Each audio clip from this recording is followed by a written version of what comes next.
of your presentation. So, Eric, if you want a record of your eloquence and Yeah. brilliance, you have it now. I'm leaving that to RT.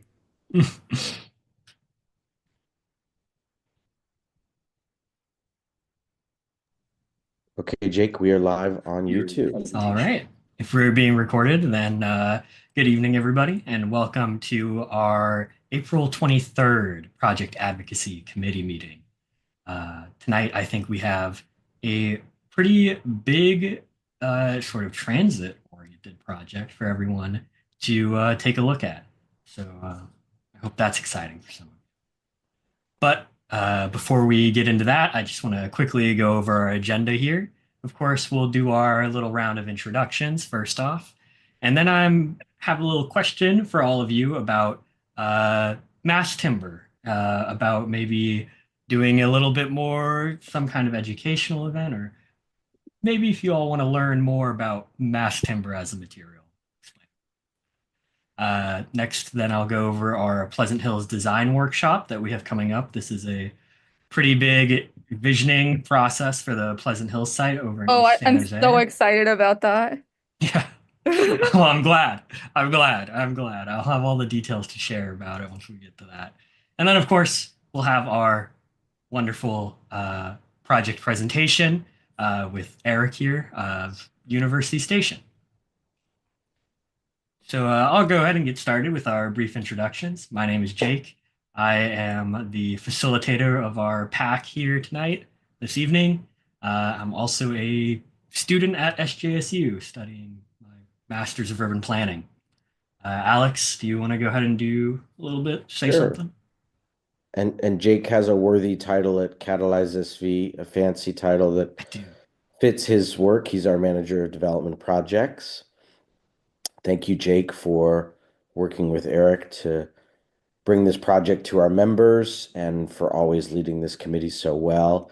I'm Alex. I'm one of Catalyze SV's co-founders and really, really happy to be with you all tonight. It's just really enlivening to see everyone here, and these meetings are always such a great conversation. I can't wait for you all to get to evaluate this project later. So thank you for being here, for taking your time, especially those who are Golden State Warriors fans.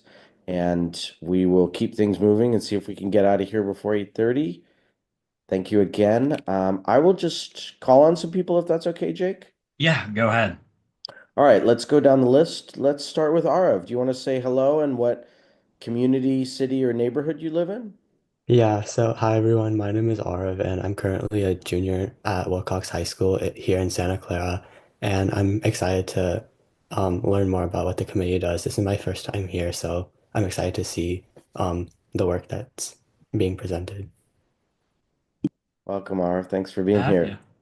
Artie, do you want to say hi? Sure. Hi, everybody. This is my first project advocacy meeting. I'm not a voting member yet, but I've been talking to Alex about, maybe coming to more of the Catalyze SV meetings. I have a background in architecture and planning, urban planning, and I worked for several cities, San Mateo, Cupertino, Mountain View, before I retired last year. So I've been looking to help in creating more housing and affordable housing in the Bay Area. So this is a very exciting forum. Great. Thanks, Archie. Good to have Augustine, you want to share your name and the community you're from and maybe one other small tidbit about you? Yeah, definitely. Thanks for the invitation. My name is Augustine. I'm from San Jose, California. I'm excited to learn more about this project, um, University Station, and see what's coming down the pipeline. Thanks. Good to see you again. Let's go to Betsy, one of our Santa Clarans. Hello, everyone. Sorry about the no camera laptop situation. Betsy Magus. I'm a resident here in Santa Clara. Also went to Wilcox, although it was a while ago. And what else do we need to know? I active bicycling and also advocating for bicycling. Thank you, Betsy. So good to have you here again. Let's go to our OG, one of our long-standing members, Carlin Black. Carlin, do you want to say hi tonight? Looks like you got a good haircut Yeah, there. I'll say hi. I'm Carlin Black. I've been around almost since the beginning of, I think I was at the first public meeting. Retired urban planner, and my big thing is we need lots more density, and I'm always pushing for more density. It's always good to have you pushing for it, Carlin. Thanks for being here again. Thanks, Carlin. Let's go to Chris. Chris, good to have you back.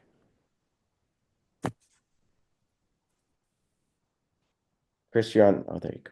Yeah, so I'm Chris. This has been a full year. I've been with Catalyze SV. Started out just in the SEAL team, and sometime over the summer, I joined the project advocacy committee. And yeah, I'm just learning more about just trying to keep up with urban planning field, building of affordable housing. So that's why I'm here tonight. Great, Chris. Can't wait to hear your perspective on the project. Let's go, Diana Moreno. Do you want to say hello?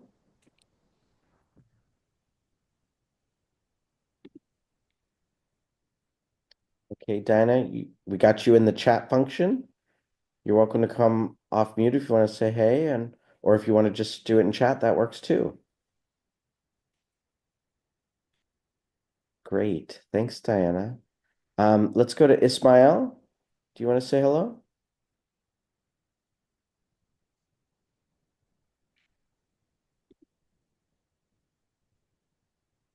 Hey, Ismail, thanks for introducing yourself in the chat. Thank you, Diana, for doing that too. Welcome. Good to have you here. And let's go to Rosario. Do you want to say hello?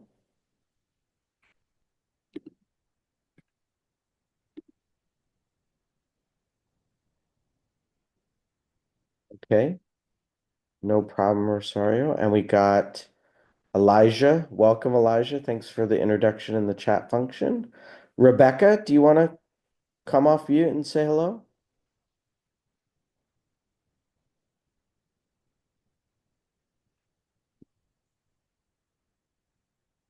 And that's okay if not. Looks like we've got a couple folks more. Sylvia Montano. Sylvia, do you want to say hi? Thanks for being back, Sylvia. Appreciate it. Oh, can I Sandana, yes, yeah, of course. okay. Hi, everyone. I'm Sandana. I'm a student at San Jose State University, studying urban planning and biology together. Um, I've been part of Catalyze SV since September 2023, and I guess I'm really passionate about urban planning and ecological restoration, like living in a biodiversity hotspot with a lot of like cool like native plants in the California floristic province. So yeah, I'm just like really happy to be part of Catalyze SV with Alex and Jake. Awesome. And last but not least, Stacy, do you want to say hello? Good evening, everybody. I'm in Santa Clara, and I am a huge advocate for the unhoused, and like to work with nonprofits for the unhoused. But I've enjoyed these meetings. I think I'm on my, I don't know, maybe like sixth or seventh. Last month, unfortunately, I had to miss, but I really enjoy these meetings, and I'm learning a lot. Thank you so much. Enjoy having you. Thank you. Yeah. Yeah, I think, Eric, that's everyone. So you can see we've got incredible diversity members who have been with us for many years, members in Santa Clara and beyond, folks who are just learning about the process or just coming to their first meeting, some of whom already know a lot about urban planning and development. So it's a great group tonight. Just a reminder, everyone is welcome to score a project if they've met two criteria. So everyone is welcome to give input tonight and ask questions, but the actual scoring that comes at the end of the meeting you have to have attended one previous meeting of this committee and donated $5 or more in the last calendar year. So if this is your second meeting tonight and you want to score, just go on our website tonight and donate $5 and your score will be eligible. So we'll get to that at the end of the meeting. And I will turn it back to Jake and Eric. Shalini did Alex, not introduce herself. Also, she would have Shalini. something to yeah, say. can I say hello to all the special welcome to all the Shape SV Star participants. My name is Shalini Gupta, and I am the technical program manager. I'm passionate about building technology for community engagement and running this program. So there are a lot of people present here today through Shape SV Star program. So thank you for joining. And yeah, keep coming.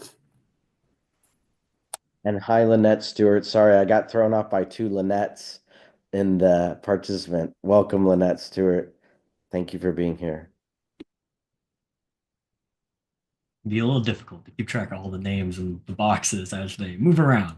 But yeah, thank you everyone for being here this evening. And then not to take too much longer, I'll get into our first sort of question for all of you, which is mass timber. It is a word, it is a term. Not everyone has their camera on, but just how many of you are sort of familiar with what mass timber might be or is?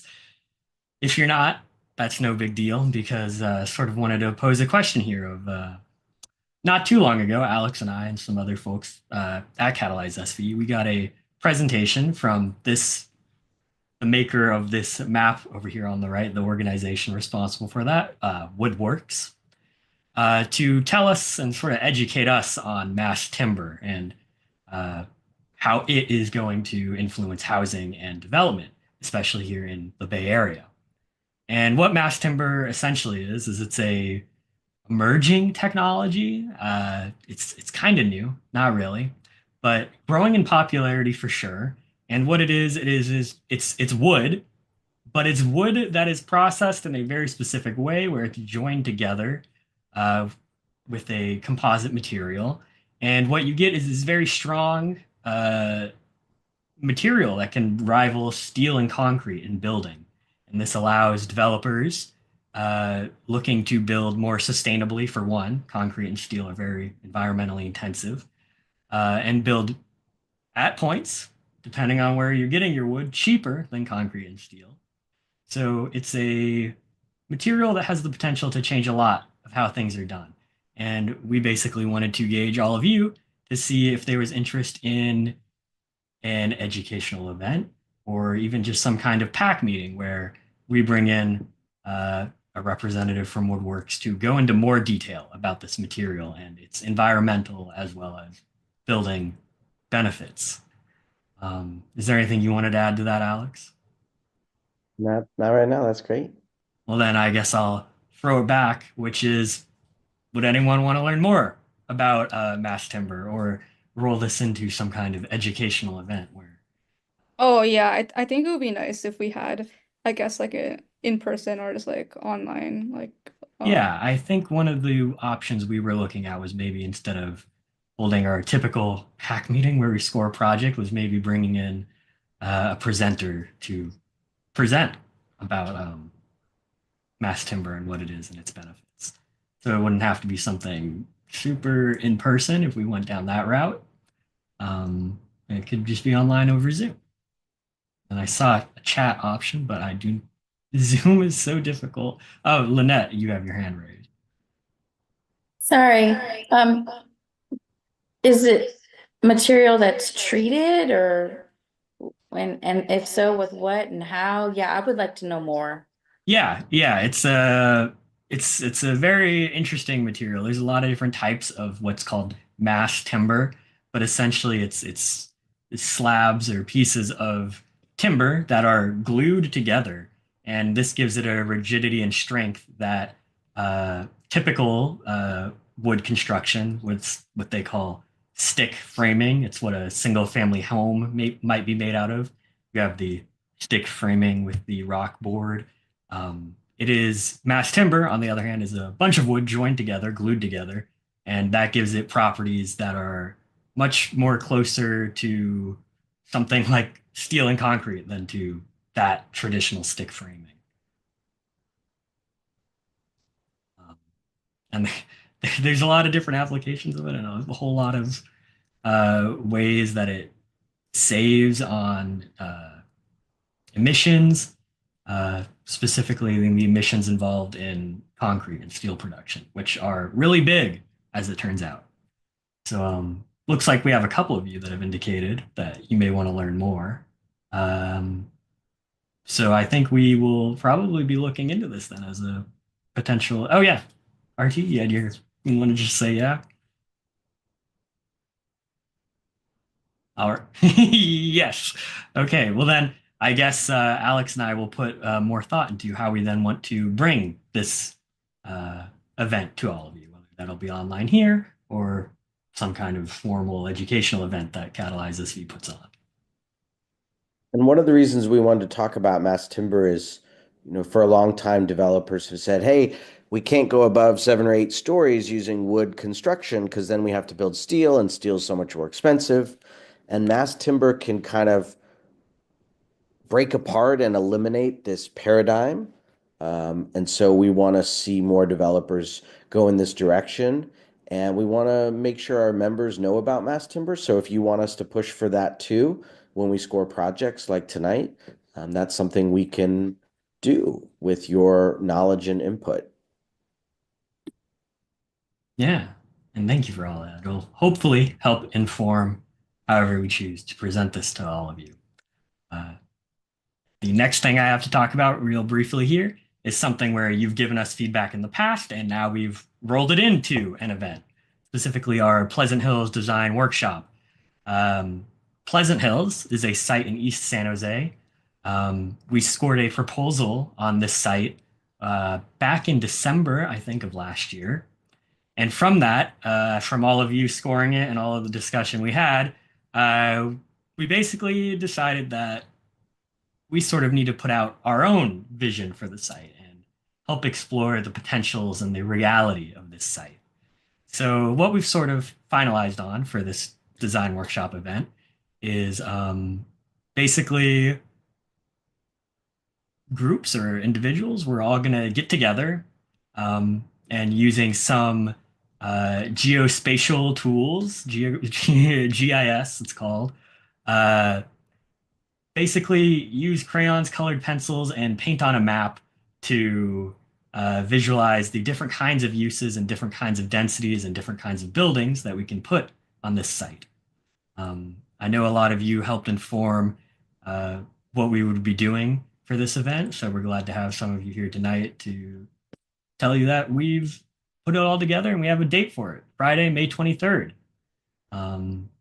And what we're hoping to generate at this event is a bunch of different designs and a bunch of potential proposals for Pleasant Hills for this site that we're then going to have a vote on to decide, whose design brings out the best in this site. So that can be in terms of urban design or in density or in any type of attribute. And so our goal is to come together, produce those designs, and then decide on one that we want to bring forward and put to the city, put to the developer, put to the rest of the community as our forward-thinking vision for Pleasant Hills.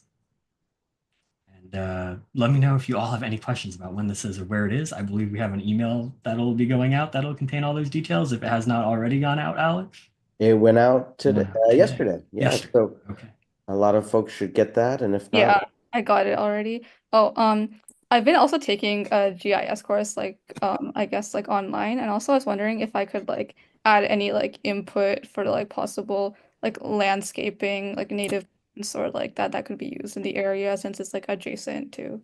Absolutely. It's a Oh, thank you whole, so much. you're gonna be specking out your design and you can write down what elements of it you would want to emphasize. It's a creative exercise. It is a creative exercise. Let those creative juices flow and just build out the site the way that you would want to. That's sort of our hope, our goal with this.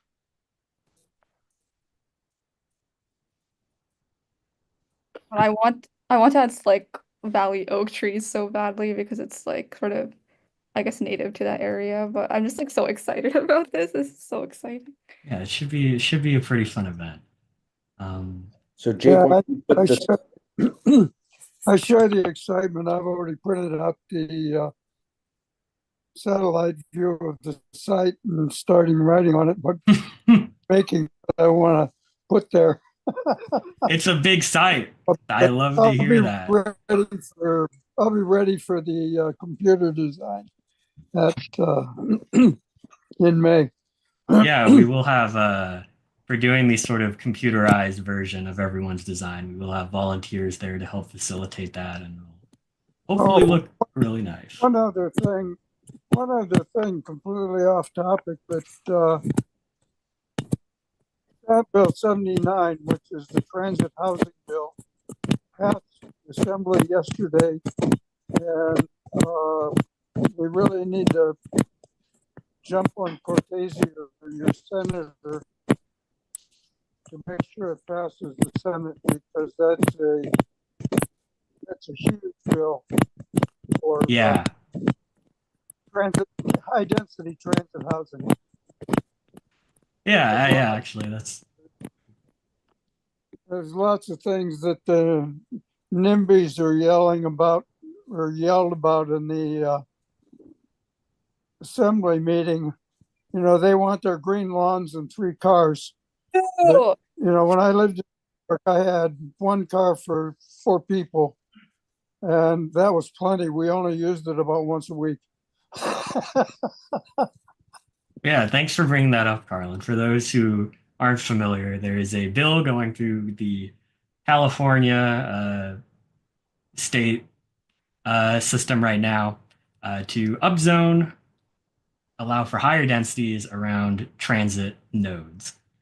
So we have a transit-oriented project tonight, so it would be upzoning the area around Caltrain stations. So fairly impressive bill. Yeah.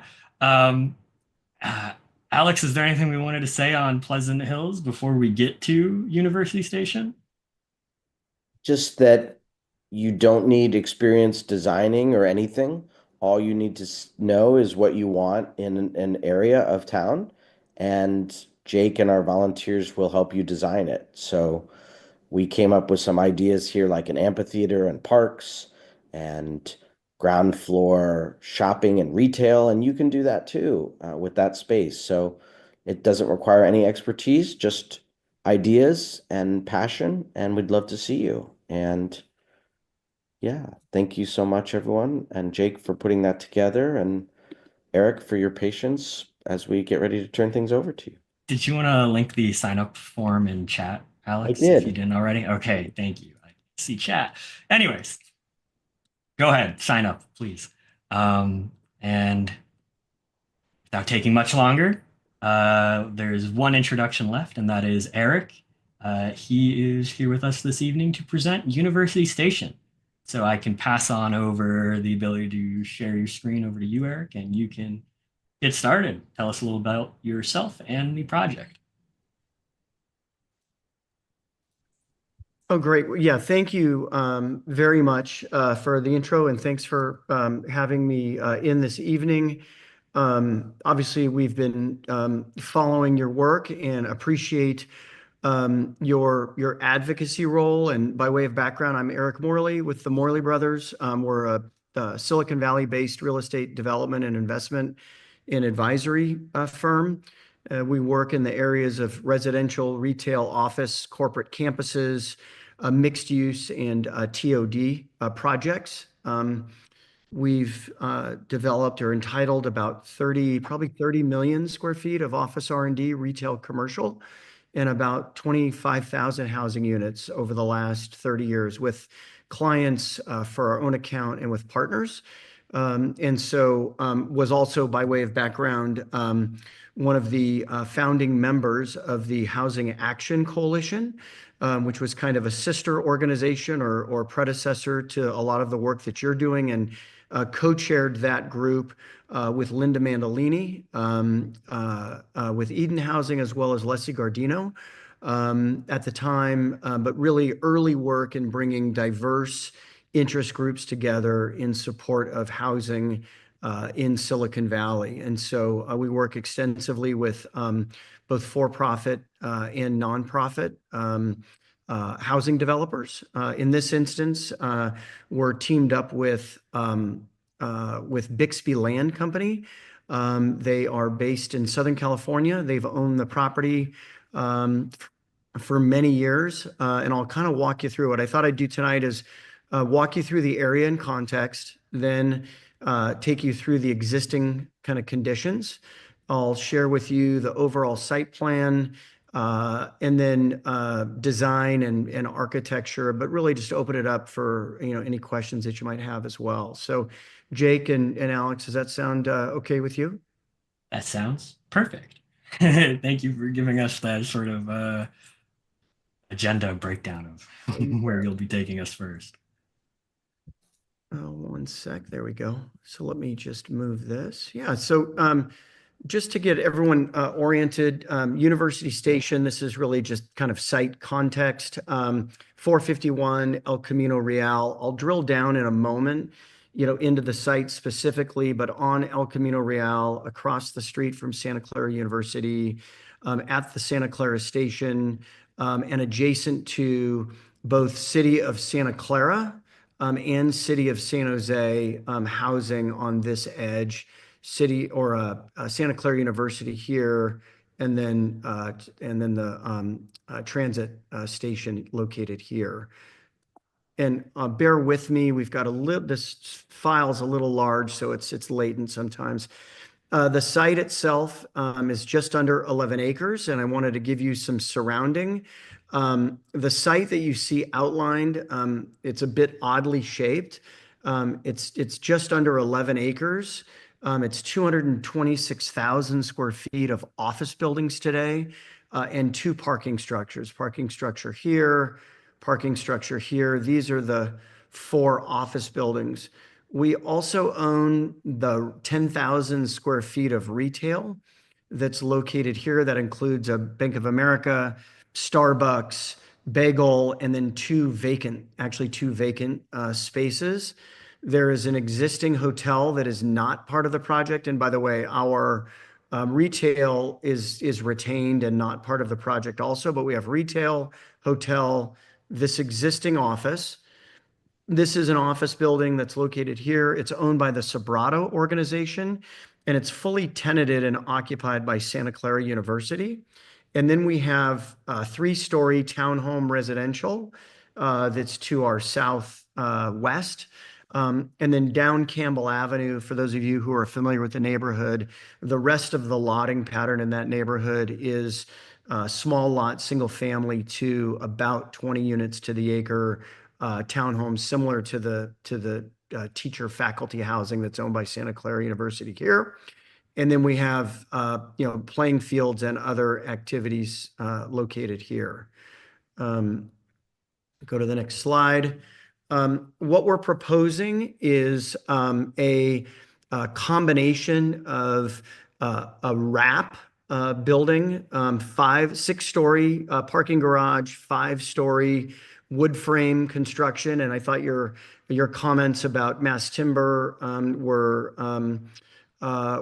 actually well informed. I think it's something we're actually doing on a very large corporate campus project on the peninsula. So happy to provide you actually some additional background and data points in terms of carbon capture and other, and I think the advantages of that. So combination really up on El Camino Real of 6-story garage wrapping, 5 stories of wood frame with a series of open space areas that really creates this strong presence on El Camino Real, a strong entry statement that connects retail and residential. And then at this edge of the property, as we blend into the adjacent townhome development along Campbell Avenue, this here is approximately 72, 73 units to the acre on the wrap, and then we're just under 20 units to the acre on the townhomes. The total units for the project is 408 units. We have a combination of property that's in the city of Santa Clara, which you see here, but then you see this line. There's actually a small sliver in San Jose, and without digressing, I'll just share with the group. There's a small sliver that actually resides within the city of San Jose. Those units, there are 13 units there.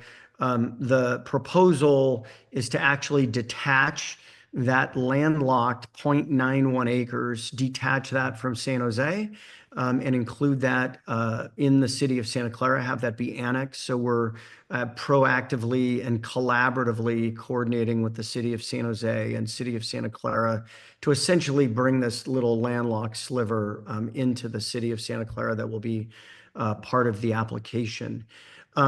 We filed the application, the preliminary application, in December of 2023 for essentially this project.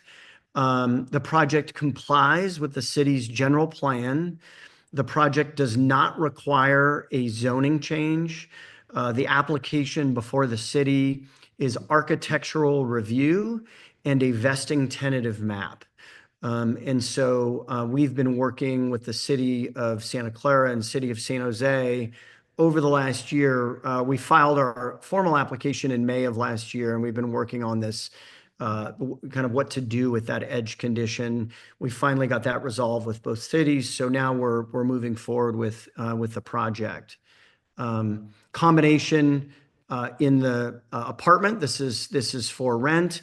This is for sale. Combination of studios, 1 and 2 bedroom units here, 297 units, 111 townhomes. The townhomes are 3 and 4 bedroom.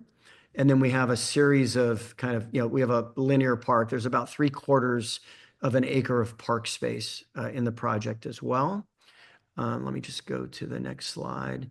This just gives you a sense. This is the entry at El Camino Real, fronting right up. We've utilized kind of materiality and articulation reminiscent of the history of this property. This was formerly a cannery that was actually owned by the DiNapoli family, DiNapoli Mulcahy family. We've really picked up a number of themes in terms of kind of brick, cementitious wood look, and other kind of regimentation in terms of the architectural look and feel to bring some of that industrial feel. The project complies with the city's affordable housing requirements at 15%. Average at moderate. We have a combination of very low, extremely low, moderate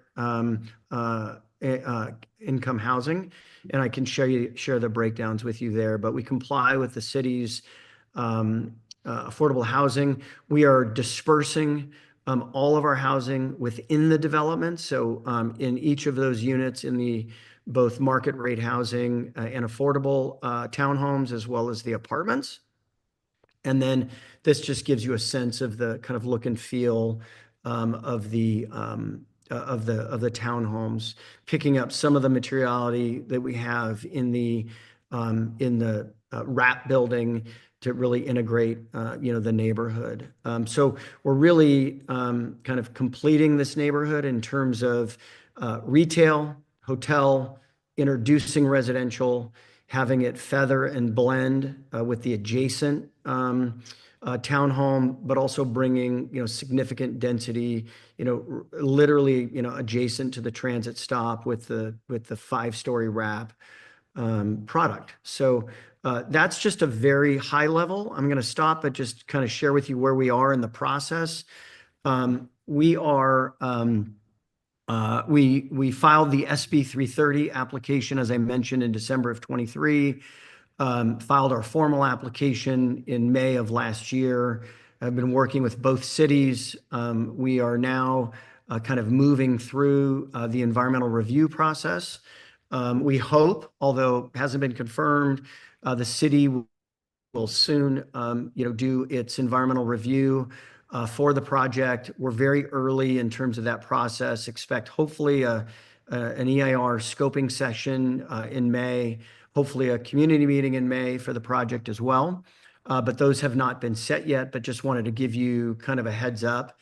We don't anticipate this project coming before the staff for architectural review until really probably this time next year. So there's probably a year of environmental review and process to be completed. So that just gives you a sense of that timing. We're very excited to actually take what is, become really kind of functionally, obsolete office space, even though it is newer product, and also, bring housing. I think there's always a balance, and I'm sure we'll talk about this. There's always a balance of how do we deliver housing in this market. I think, Alex, Sean, my brother and business partner, some of you may know, worked in city government for many years, was chief of staff to Susan Hammer, former mayor of San Jose, and her land use aide. And we've spent many years, doing development throughout the valley. He recently attended the City of Santa Clara ULI presentation about the challenges and barriers to delivering housing in Santa Clara County. And there were a number of developers on the panel that were very focused on how do we get projects to pencil today. And so there's this very difficult and tricky balance between density and construction cost and getting actually projects financed, and getting projects built and getting affordable housing delivered, as opposed to, getting them planned and approved, but not getting built. I'm sure you've seen in your committee over the last, several years, this kind of drop off of projects that are actually being constructed that are very high density. And the reason for that is interest rates today, treasury, spikes, construction cost, kind of the flattening of rents, and absorption. And so, our goal with this project, while clearly, this project, could it be more dense? Absolutely, right? In terms of, its location, but in terms of being able to deliver something, this project, can be built and will be built. And so that's the balance that we've struck here in terms of making that work. The last thing I'll say is the city of Santa Clara is also working on the station area plan today. So some of you may or may not be, active in that, but there's a multi-year specific plan going on in the area. This project is actually being considered in that plan as proposed, so it will nest within that plan as we've proposed it. And so that's how it will be treated in the specific planning process. That process probably will continue for another several years before it's ultimately approved and implemented. But we continue to track that. But just wanted to give you a sense of how we nest inside of that larger planning area. So with that, I'm again really appreciate everyone's time, and really great group, great turnout, and happy to answer any questions that you might have. Yeah, thank you for that, Eric. And then, of course, everyone, you can just raise your hand or speak up, whatever you would like. I see Carlin has his hand up. So, Carlin, you can start us off. Yeah,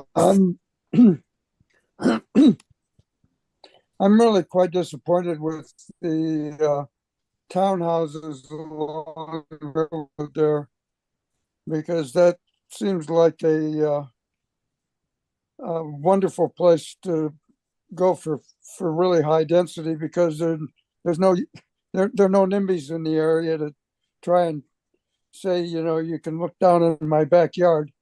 The railroad doesn't care.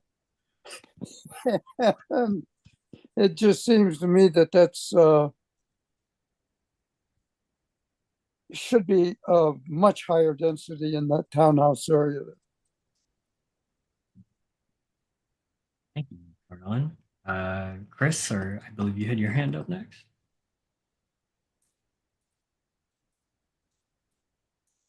Yeah, so yeah, I remember in the presentation you mentioned that it's about 15% below market rate.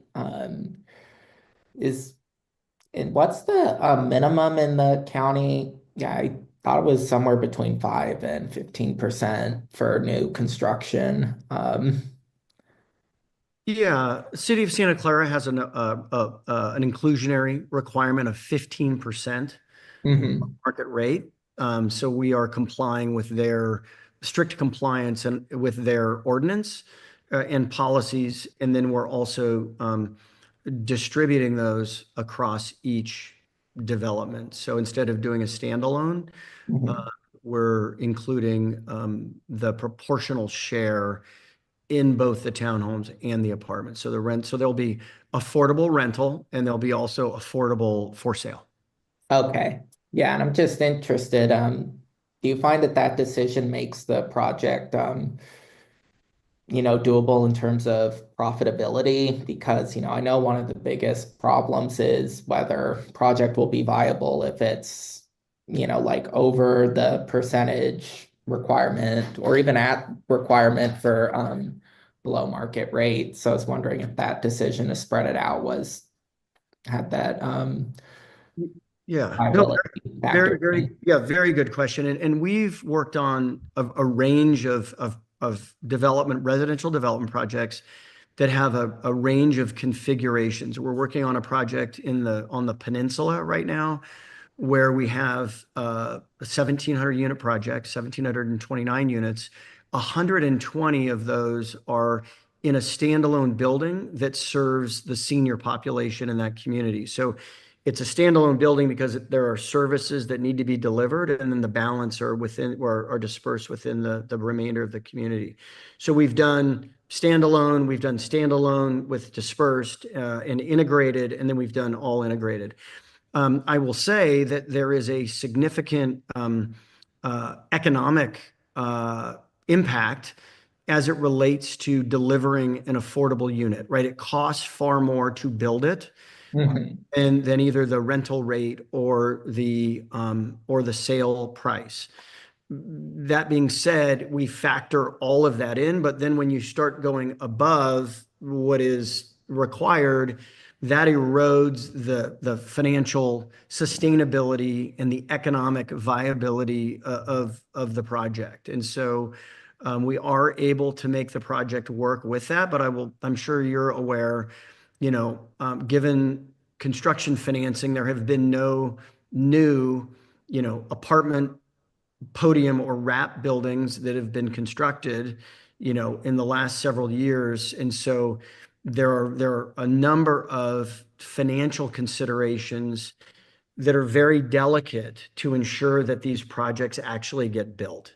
And Mhm. so we're focused on meeting the city's requirements, all of their requirements, all of their objective standards, and also delivering a project, and also delivering. We're not planners. We want to see this get built, and so that's our focus: is how do we deliver housing? And so in this configuration, with both the wrap apartment and the townhome combination, the overall project is viable. Yeah, Mhm. good question. Great question, Chris. Oh, thanks. Sandra, you have your hand up?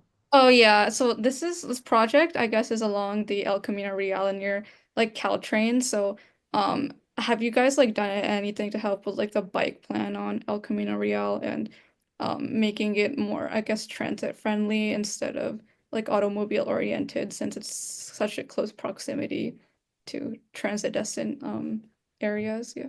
Yeah, exactly. Great question. Yeah. So the couple of things absolutely is the answer. We're working closely with the City of Santa Clara Transportation Department. We're meeting their plan line for El Camino Real. The nice thing is that we have a direct driveway access, or what is pedestrian and bike access directly to the transit stop. So you don't need to get in a car. You can get on a bike, but really you can just walk out of your apartment or walk out of your home and walk down the sidewalk that we'll create, and you'll be directly at the Caltrain station. So instead of, you don't have to come out to El Camino Real and then come back on Franklin, you'll be able to just walk and circulate directly from either the townhomes or the apartments directly to onto Franklin. We have a direct connection at the retail. So yeah, very focused on that with the city and including that as part of our project. Yeah, and building a little off of what Sandra had to ask, is there anything specific or asks that the city has made of you as of yet, as of like bike lane improvements along the frontage of the project or anything like that? They have not. They have not. Yeah, we're simply complying with their, the city has its plan line, for that area that includes their, their requirements. So we're implementing that. Okay, and then also another quick little clarification. The affordable units, you said some of those are for sale and some of them are for rent. I assume the for sale ones are all the townhomes are over in the townhomes. And then, That is correct. Yeah. So are any of those townhomes for rent? they are not. Otherwise? Yeah. So they're proposed to be for sale. Yeah. Although, I mean, if at some point they would roll into the city has a very prescribed rent and sale structure for each of those. But yeah, they're proposed as a combination and a mix of both rental for sale at various income levels. And then also, and I can pull this up if you'd like. I can just Yeah, it would want be me to do great. that real quick? Yeah, let me Yeah. just give me a second. I'll pull up. Just give you just 1 second. I think I've got it. Yeah, here.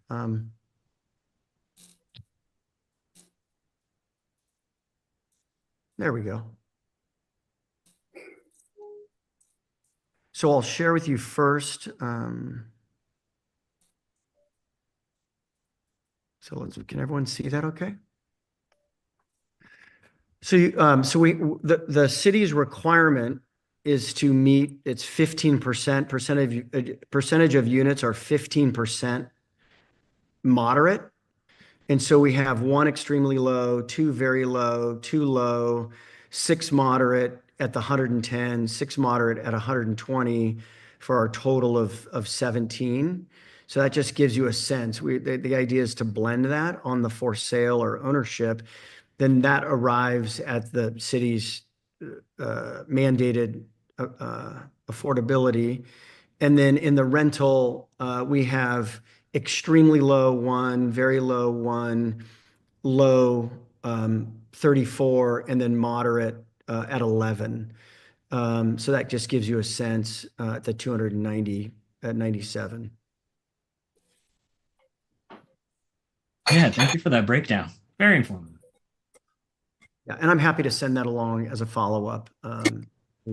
Also happy to send along, or they're actually, the plans are uploaded on the city's website, but I didn't get into, percentage of ones, percentage of 2-bedroom and 3-bedroom units, but I can send you the link to the city's website that includes, all of the detail as well, if that's helpful for the group.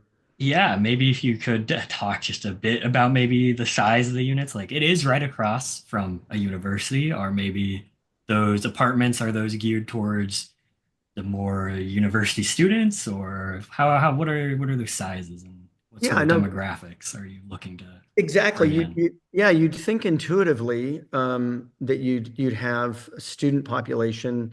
So these range, the apartments are studios, ones and twos. They average about just under 800 square feet across, but they're, anywhere from, 600 to, just over 1,000 square feet. What's interesting is the Prometheus project that's just down the way on Benton. I think a lot of people thought that would have a far more, it would be attractive to to students, and what they found is that it actually has attracted kind of less students. We have set up the project so that given the unit mix, it could be very attractive for individual students. And also individuals, but also, roommate situation if they elected to do that. So the unit mix and sizes are set up well for that. We've also, continued, we have, as a neighbor, we've had dialogue with the city of Santa Clara. So they haven't, indicated, what their, goals are, but we've set it up so that if the city of Santa Clara, or I mean, see if Santa Clara University had, an interest in that, or potentially faculty housing in the townhomes, that those are clearly opportunities to get people out of their cars, to live where they work, live where they educate. So we've kind of set everything up to create that opportunity should the university or should students, wish to live there. So the table is set for that, for the future, and we've kind of built that into the plan. Yeah, thank you for touching on that. I don't know if anyone else has any questions they want to jump into, but I would like to just ask a little bit more maybe about the sustainability aspects of the project. What's it looking like? Rooftop solar, anything, or the green amenities, maybe EV parking?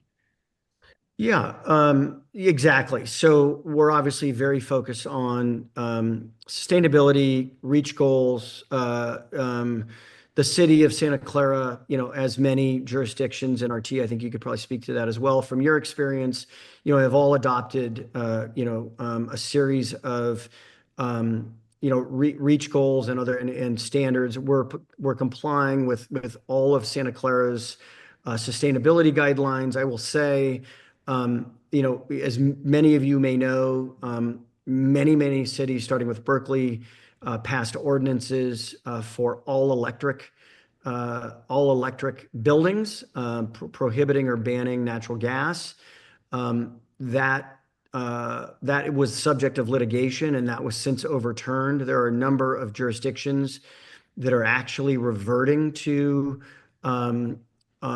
allowing either Here, come and park. Oh, don't worry about it, Carlin. I've got a few of those at my house. We're good. So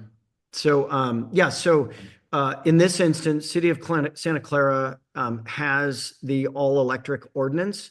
Again, I think from a statutory perspective, many cities are unwinding those ordinances and allowing natural gas. We've made the election to keep all of this all-electric, solar-ready, EV, meeting all of the city's reach goals and standards. So this is a fully compliant project from the City of Santa Clara sustainability perspective in our checklist. All right. So then, are you pursuing any sort of like third-party green building rating through either like LEED or Greenpoint or? Yeah, we're not at this time. Typically, what we'll do is we'll design it to that and we'll score it, and we're required to score it. But then it's a question of whether we go get the certification or not. I think the most important thing is to design a building. By the way, I would say I'm also in my off time. I'm a farmer. I'm actually in agriculture when I'm not doing this, and we farm sustainably and organically. I don't have an organic certification, but what's most important is what I grow is organic. So we take the same approach with our development projects. We design and develop them to meet all those standards. Do we go get the certification? Sometimes yes, sometimes no. We just haven't made that call yet. But we've gone through the city's checklist and meet all their requirements. That's not to say we won't. We were early in the process, haven't gotten there yet. So LEED, Greenpoint, we just haven't. We haven't gotten there yet. Okay. Is there any like go What ahead. do you grow? I grow grapes. Oh wow. Is it for wine specifically or just We grow table grapes. and we grow wine grapes. Yes. Like, do you grow California wild grapes? Sorry, I'm sorry about asking like this question. And apologize for we've gone ag here. Do we grow? I'm sorry, I couldn't understand. California wild grape. So we grow four varietals of grapes that are. We don't grow a wild grape, but we grow four types of wine grapes. Okay, that's really cool. Yeah. Will grapes be incorporated into the green space or the open space? You know, it just depends on the water allocation. So we're drought tolerant, we're native, and we're climate responsive. And so, if grapes will fit that, we'll think about this is really. Oh my God, I love that. Yeah. Yeah, no, it's just, but in all seriousness, this is all, it is drought tolerant, climate responsive, native, on the site. So I was, a little bit joking on grapes. We want to be mindful of that setting. Yeah, interestingly enough, has a great history in terms of its canning history and agriculture. So It would be cool if you put like grapevine trellises like all over the buildings. In terms of that sort of history of the site there, or is there any way you're sort of like echoing that history in your design, or maybe an art element or anything like that? yeah, so our architects, KTGY architects, actually studied the history of this site to start, right? So KTGY actually, with a blank slate, went back. We actually, my brother and I grew up with the DiNapoli family that owned this cannery. We, spoke with them and know them well, and so really garnered the history of that. We really picked that up in terms of the architectural look and feel, and really predominantly on the apartment wrap building. So really bringing in those brick elements, those more kind of industrial cannery kind of look and feel in terms of the kind of regimentation of that building. And then in terms of an art piece, we haven't gotten to art yet. But really we even have it down to the and it's like I could pull it up, but it's hard to see zoomed out. But if you zoom in, even on the railing balusters on the frontage, you do have kind of vine or other kind of agricultural tree orchard elements that are in the balustrades for the exterior. So trying to bring in that materiality, that look, that feel, that articulation that kind of recalls the history, but also does it kind of in a way that responds to the future architecturally. Yeah, thank you for getting into that. Yeah, I don't mean to nerd out, but and I could have brought it up, and I'm happy to bring it up, but we've got these really kind of fun architectural details that really bring that out. Eric, I have a question regarding if you can throw some light on the community spaces in the project.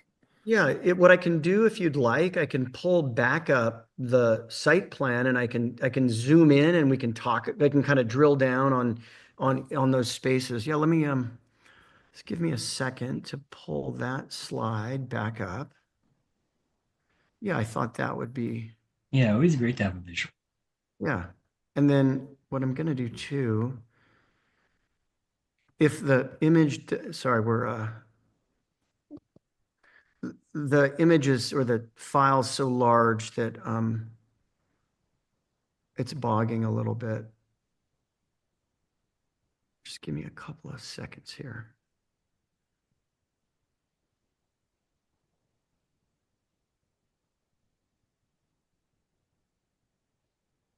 Here we go.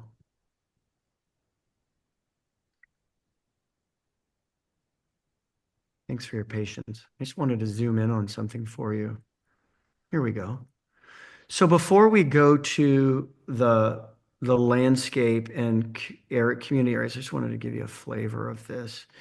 So when I talk about architectural detail, we talk about these, this facade is all layered in kind of brick, and then you have this darker materiality. These are the kind of orchard vine, kind of reminiscent of that kind of, cherry blossom, balustrades and railing. So I just wanted to give you a flavor of kind of what I was talking about there. Just these, and then obviously this warm wood look, cementitious material that lasts, and lives really well, but there's just these really rich, materiality here. Let me go up and get you. Here we go. Sorry, it's jumping around a little bit. I'm going to take a moment to zoom in here. And every time I click, there we go. So let me zoom in just a little bit for you, and this might help zoom in on the apartment.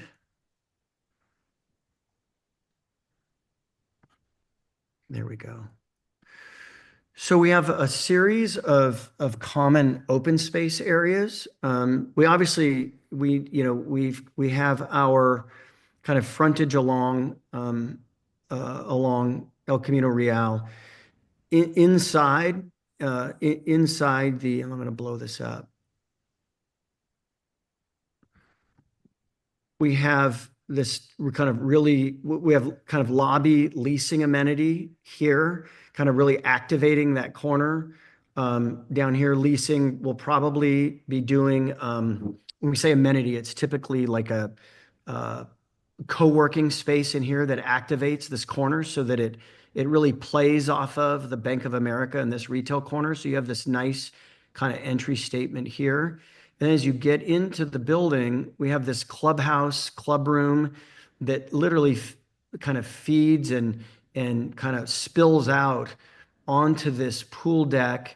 And we have a combination of spaces, and it's kind of hard to see here. I'm going to zoom in a little bit more, but a combination of kind of, I'd say, passive and active areas. So obviously pool, spa, we have an area here that's covered, that's actually more of like an outdoor co-working area, lounge area, barbecue.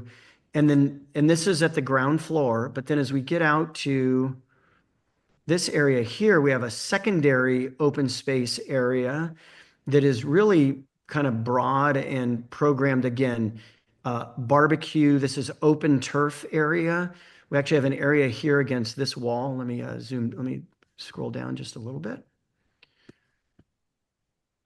Against this wall to potentially program some outdoor screening and other. And then this opens kind of onto this lane. So there is a, security, if you will. There's a wrought iron or railing here, but really nice space here, and then pedestrian path. And then as we progress down, we actually have about a half an acre, an RT, just to give you a sense. This is about 80, because RT is my planner, one of my planners in the group and by the way, for the group, I've worked with RT for decades in Cupertino. So it was really nice to see you tonight. This is about 80 feet, but this has a set of walking paths, but then also it's activated with barbecue area, tot lot. We actually have now there's a basketball area here, half court basketball, park course, kind of exercise area that continues. We have another barbecue area, kind of gathering area here, all interconnected. And then as you cross over, we have these other kind of nice, kind of discrete areas here that allow for these small like areas to cluster and commune here and here, and then kind of really nice cadence as you roll through. It also provides us a nice buffer with this office building that will remain. So the idea is to have a good neighbor fence that's landscaped and nicely done, but it also provides kind of a nice edge condition for the existing office. Was that helpful in terms of just some of the open space and amenities? Yes, thank you. Yeah, sure. Yeah, and then Betsy has their hand up. Go ahead and ask. your question, but also on the rendering you set up, I saw the bike room on there. That's what I was going to ask about. I was gonna try to jump the gun. I had an idea of what you might ask, but yeah, go ahead. I was going to ask what first of all, I appreciate that it's kind of facing the station there. I think that's a good plan. I was going to ask what the capacity of that is in relation to the number of units, and also whether there was any e-bike charging in there. Yeah, no, good question. So in terms of capacity for, How many bikes can you put in that bike room? I think we're actually at one per unit. Yeah, so what I'll do, I don't have it in front of me, but Jake, I'll pull that and send it back to you. But we actually we're compliant with the city's requirement. I literally don't have that sheet up. So let me come back to you, Betsy. We are compliant. We grew it, and I'll grab that for you and get back with you. And e-bike charging. Yeah, so well, first let me just say, I'll have to go back and check. We do have in the bike room chargers. I just don't know how many. And so what I'll do is I'll circle back with you on that as well. Yeah. And obviously, I mean, given for the group, I mean, we always say, are you electric or are you acoustic is the way we describe our mountain biking and e-biking, right? Are you acoustic or electric? And I think given, the absolute revolution, that has occurred in terms of e-biking and mobility that's been created, and enhanced and advanced as a result of that, we want to be supportive of that. Because that gets cars off the road. So I think we're aligned, with you there, and would welcome any feedback from you as well once I get you the numbers.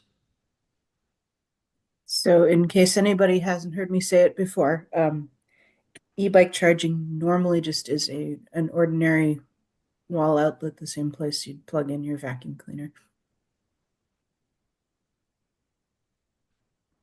Yeah, super efficient. I mean, super efficient. And then then compared to the drawings you have now, is the bike room in a different location and larger than it was before? Or? Well, let me just see if I can pull it up. It may not be shown on this plan. Yeah, it's not shown in this plan.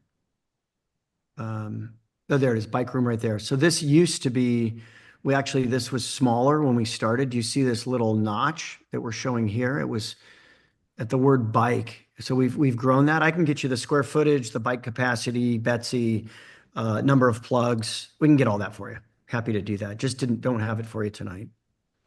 So that'll accommodate the 1-to-1. How many units is the apartment building? 268? 298. So yeah, if there's any way to get it while we're talking, Eric, that would be helpful. If not, what I'll do is when you send me to the soundproof room and you're chatting, I'll pull up a plan and send it over to you and Jake. Thanks. Can we pin you down a little bit on the amenity lobby space? So could it just be just the lobby, in which case that's not as active as if it were co-working space or retail or because you said it could, I thought you said it could be co-working. So so when I say co-working, that's for residents, right? So that amenity space is for residents. The project does not include retail, and there are two reasons for that. One is that we own the 10,000 square feet of retail that's immediately adjacent. Two of those stalls have been vacant for years. Can't give those away. That's number one. Number two is that Prometheus had a requirement to do either 30,000 square feet, but don't quote me on that, of space in the Benton. That space has continued to have, paper in the windows and not be leased and not be successful. And I think the only thing worse than requiring and having retail is having unsuccessful retail. And so in this instance, given the fact that we have retail immediately adjacent, we don't want to cannibalize that.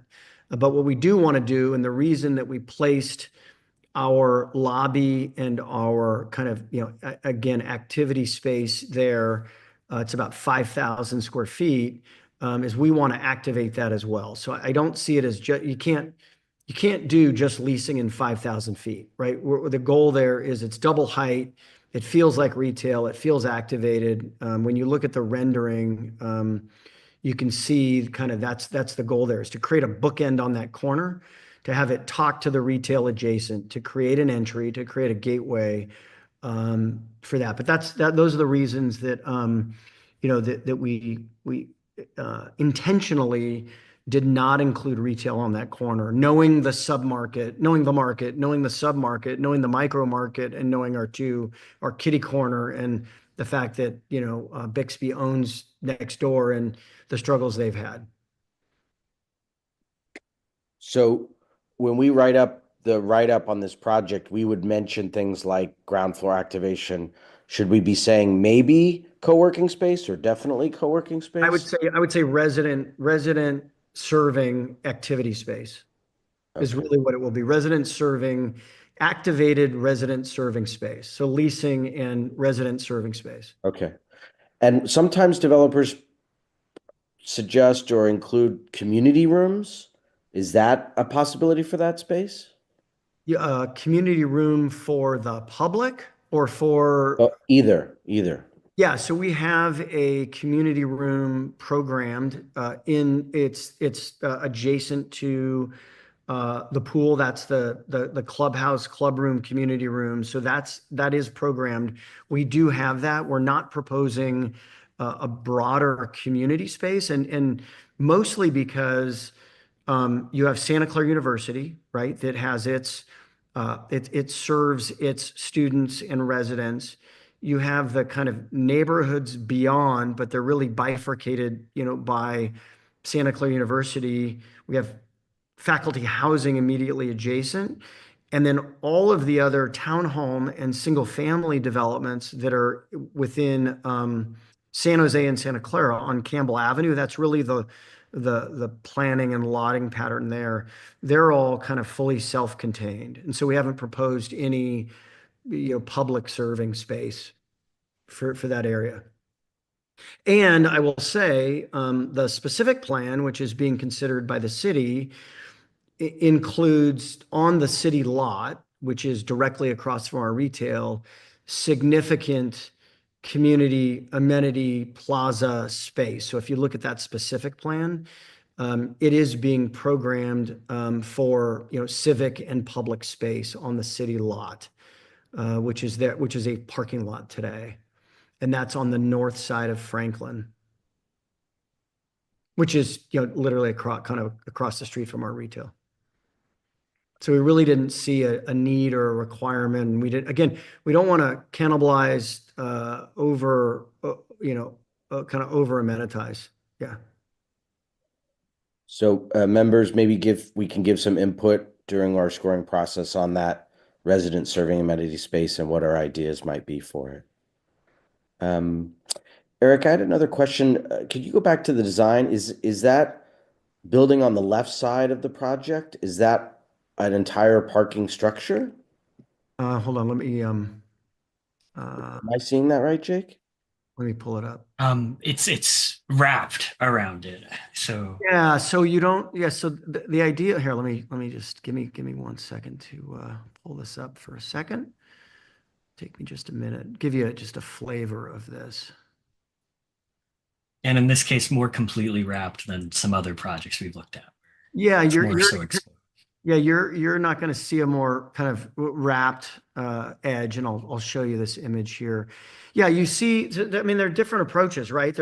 If you look at the Sobrato project, that's Domicilio, that's just down the street, you see parking structure at the ground level that is kind of clad or kind of hidden by landscape. In this instance, let me share.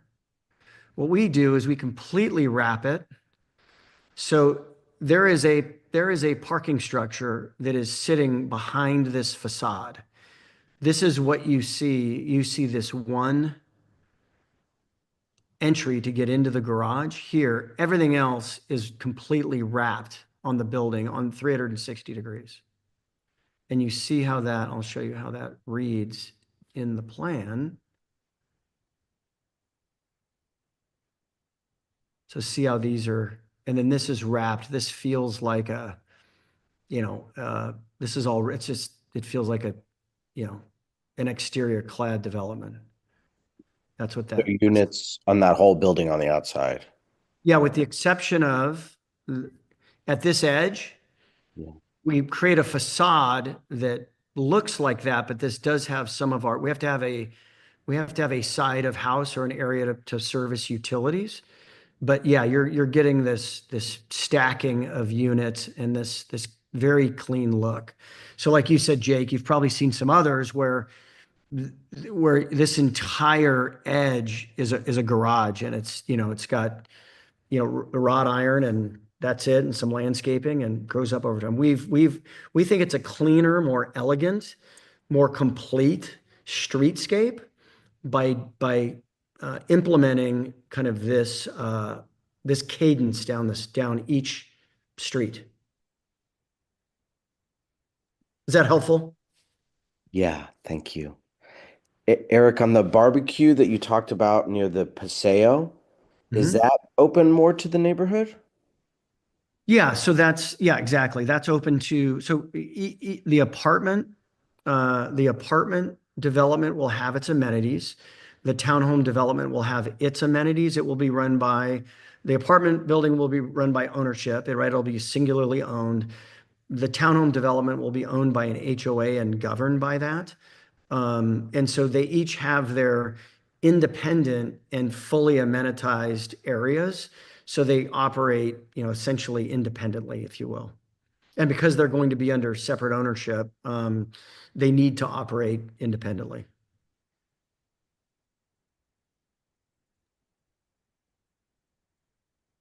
Eric, if you can throw some light on the timeline, which phase exactly this project is in right now? Oh yeah, sure, yeah. As I mentioned, so we submitted our preliminary application back in December of 2023. So the SB 330 application, for those of you who are, many of you I'm sure are familiar with SB 330, that essentially locks in all of the city standards, development standards as of the time of the application. So because we are compliant with the city's general plan, because we don't require a zoning change, this is really just an architectural approval and a vesting tentative map. And so, it's taken us some time to work with San Jose and the city of Santa Clara to work through how to treat that landlocked sliver. Both cities have agreed to go through the detachment from San Jose and then annex into Santa Clara, because it just didn't make sense for city of San Jose to own a landlocked or have in their jurisdiction a landlocked parcel that frankly they didn't even know was in their jurisdiction until we made them aware of it. So we are moving through the application and the CEQA process right now. The city, we expect the city will do an EIR for this project, an environmental impact report. We hope that they'll have a scoping session in May or June for an EIR. That date has not been set. And then in terms of community meeting, again, we're hoping May or June. We'll let you know, Alex, and your team, we'll keep you posted along the way, so that you've got visibility, but we don't anticipate this coming to the Architectural Review Committee until this time next year, most likely. So that's just the environmental review process, right? It takes a long time. So basically, construction will start probably another 2 years down the road? It'll start in, so we anticipate construction to start about 6 to 8 months following approval. So we will begin our improvement drawings, our final map, and our construction drawings kind of late this year. And so as soon as or concurrent with our approvals, we'll submit all of those, right? And we may even do that early. And that puts us in a position to break ground. Takes the city about 6 or 8 months to approve the construction drawings, our building permits, our improvement drawings, and all of that. So, and then it's about a 28-month build out on the wrap, and then it's about a 18-month to max 24-month for the townhomes. Right, they're just easier to build. We have to build a garage, then and we also have to complete, that entire apartment building before we get a C of O to be able to lease them. So you're essentially building up, as opposed to the townhome. So so that's our current timing. All the infrastructure will go in at the same time, all the demolition will happen at the same time, and then there's just construction timing. So when does the community engagement gets going? Is it already going? Or yeah, it's already going. So we've been meeting.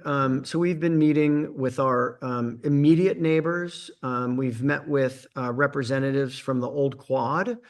The city really dictates the pace and timing of the formal community meeting. And I believe that they've been waiting until we worked through what is the project. And I know Alex and Jake, have wanted to have us, present to you for some time. And I think we shared with them, we want to make sure that we've defined the project. Are we going to process a project in San Jose and a project in Santa Clara? We originally had an application for 13 units in the city of San Jose.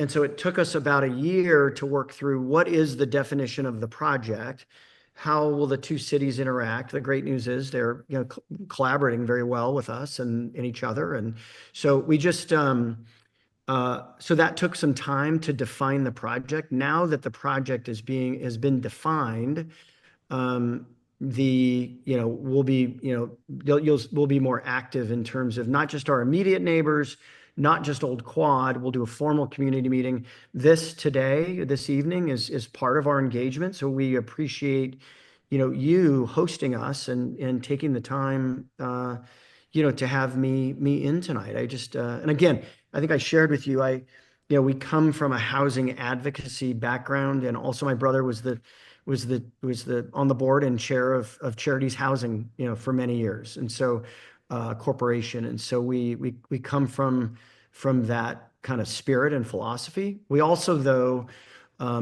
bring a level of feasibility and practicality, because we want to make sure that projects get built and not just planned. And so that's what we're doing here, as well as wanting to be able to deliver housing and affordable housing in the near term, to the city. So yeah, really appreciate, hopefully that answered your question about, community engagement. And again, Jake and Alex, appreciate your patience. It's just taken, nearly a year to kind of work through the mechanics, and we're finally kind of off, and this is great early engagement with you. Yeah, we're glad to have you here, even if it took a little while. It's good to have you presenting. And also thank you for, extending that you will keep us informed on those future community engagement meetings that, are scoping. That's all great. And then I just want to extend to everybody else. I saw RT had their hand up. Just one or two more questions, and then I think we can go ahead and maybe wrap up the Q&A session.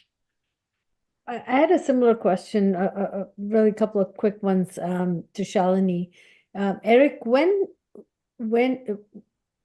do you think this project will get planning approval? Probably spring of next year. Okay. And then that paseo that you have behind the townhomes, is that accessible to everybody, including the apartment complex? Those would be, they'll be separate. They'll be separately managed, separately. So they're going to be separate, and they're going to be run and owned and managed separately. Okay. So yeah, good question. But a community member at large could walk through the paseo, right? Well, it'll be private property. They could, but it will be restricted. This is going to be a private. These are private streets, private development. We haven't determined, is it going to be fenced? Is it not? But from all practicality, think of any townhome or neighborhood that has an HOA. I'm thinking of many that we've developed, and I've driven back through or walked back through. Those are private properties in private areas, right? So these are considered, these areas will be private. Now, if I'm a member of the public and I'm driving or walking on a sidewalk, typically, when I'm walking on those streets and other developments, someone's not, there's not a security person there. But those areas are intended for those residents. Okay, thank you for touching on that. And then, Augustine, just with the last question, I guess, if no one raises their hands right after this. Well, thanks, Eric. Pleasure to meet you, and thanks for sharing all this information. It sounds like you have a great plan and you're very well connected. You've built some great relationships over the years. So, what are the odds, or what's the risk associated with this project? What are the odds it gets approved versus not? Oh, great question. And before I do that, I just wanted to compliment both Augustine and Stacy. They have maintained the most amazing smiles for this entire time. And I just wanted to compliment them. I'm teasing. There it is. It's not easy, Eric. It's not Oh easy. my God. No, good question. So, I think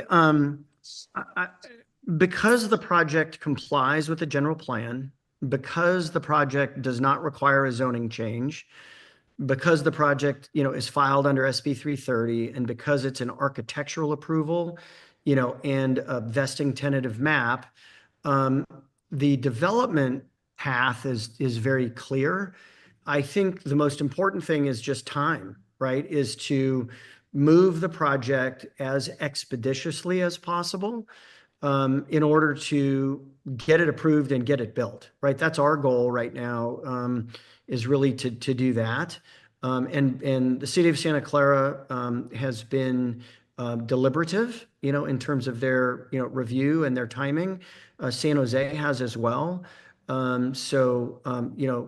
They've been coordinating with us and together. So for us, it's really a matter of, just moving the project forward now that it's been fully defined, and advancing it down the road. And obviously, would appreciate, your advocacy in support of getting more housing and more affordable housing. I'm sure that would help, immensely as well. And as I said before, appreciate the role that you play, in the community, in the development community. Yeah, totally. And when you're working on these projects, do you work on one project at a time, or how many projects are you working on currently? We work on a range of projects that are at a range of stages in the development process. So, we just completed building a 1 million square foot state-of-the-art research and development building for Intuitive Surgical on Kiefer Road. So for those of you who are in Sunnyvale and have a chance to drive down Kiefer Road, as I mentioned, we develop residential, retail, office, corporate campuses, mixed use, TOD. And so to give you an example, we're at the environmental review stage in this project. We just delivered that project after 7 years of design, entitlement, CEQA, construction, and then certificate of occupancy. So, in our projects and clients, range from, Apple to Meta to Cisco to Intuitive to Prologis. So we do a lot of corporate work, but then we also have about 3,000 residential units in various stages of development right now.